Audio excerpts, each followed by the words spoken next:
Hello guys, இந்த மேட்ச்சில் ஒரு பேனல் பிளேயர் இருப்பான். அதுலேயும் நம்ம எப்படி அடிச்சுன்னு பார்க்குறோம் பாருங்கள். ஃபஸ்ட்டு ரவுண்டே ஒரு ஏஸ் அடித்து முடிச்சு விட்டோம். அப்புறம் ரெண்டாவது ரவுண்டு அவன் வேலையை ஆரம்பிச்சிட்டான். நான் பட்டுன்னு ஒரு நாக்கா, பின்னாடி ஒரு நாக்கு, அப்படின்னு ஒருத்த நாக்கு.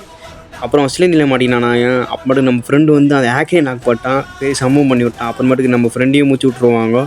அப்புறமேட்டுக்கு நெக்ஸ்ட் ரவுண்டு நான் பொறுமையாக கேம்ப் வச்சு அடிக்கலான்னு பார்த்தா பாருங்கள், மண்டையில் தான் அடிக்கிறானே. அப்போ இவன் நியூ பேனல் பிளேயர் போடுக்குது, ஆனால் அடியத்தில் சரியாக அவனுக்கு. அப்புறமேட்டு இங்கே ஒரு சிறு வாண்டை வந்துச்சு, அந்த வாண்டை அடிச்சு விட்டு அப்புறமேட்டுக்கு அந்த பேனல் கரெக்டாக அந்த பேனல் பேர் கரெக்டாக அவங்க அடிச்சு விட்டேன். நான் தான் அங்கே பேனல் பிளேயர் மாதிரி ஆடுறேன், அவனுக்கு ஆடவே தெரியல.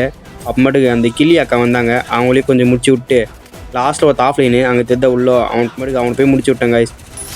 நெக்ஸ்ட் ரவுண்டு தான் இருக்கே தரமான செய்க காருங்க கைஸ். ஹேக்கர் ரெடி அடித்தேன். அப்புறமேட்டுக்கு அவனை முடிச்சு விட்டு இந்த ரவுண்டு வின் பண்ணிட்டேன் ட்ரிபிள் வச்சு. அப்புறமேட்டு இங்கே பாருங்கள், இங்கேயும் ஹெல்மெட்டு தான் போயிருக்கு. அப்புறமேட்டுக்கு எனக்கு ட்ரோன் விட்டாங்க. கரெக்டாக நான் தப்பிச்சிட்டு இந்த இடத்துல என்னையே அந்த குத்தி எடுப்பாங்களே ஃபினிஷ் பண்ணுறது, அதை பண்ணி நான் அப்புறமேட்டுக்கு அவனை மண்டியிலே அடிச்சு அவனை போட்டு நான் பண்ணேன். குத்து நீ மேட்ச் வின் பண்ணி